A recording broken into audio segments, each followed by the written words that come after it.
I'd ever in my wildest dreams thought I'd be working in the NFL. At the time, I felt like I was a couple of years away from transitioning out of the military and thought I'd likely be, working somewhere in the private sector. And I began to think about how I was going to translate what I'd done.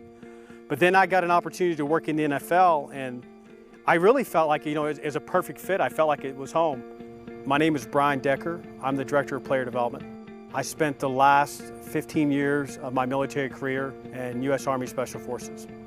Whenever I got to the military, one of the things that's appealing to me is everybody's equal. When you look at people, you can't tell where they're from, you can't tell what their socioeconomic status is, and it's a truly merit-based activity. If you're willing to work hard and do the right things, there's opportunity for advancement.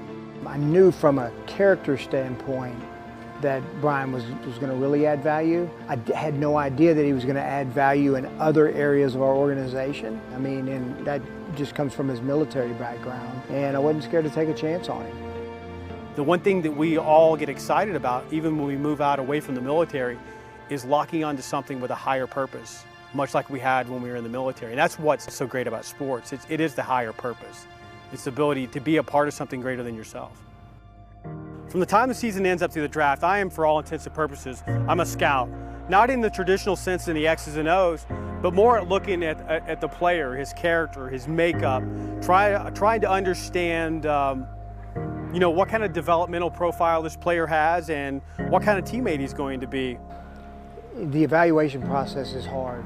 Being able to get the character right is such a key element for us. It's not just about the talent, but you got to be able to get the character right. Once the draft is over, what we do is we take all that information we've gained from that player, knowing his developmental background, knowing his family situation, knowing everything we know about him, and then we onboard them, and that becomes the basis for their development plan.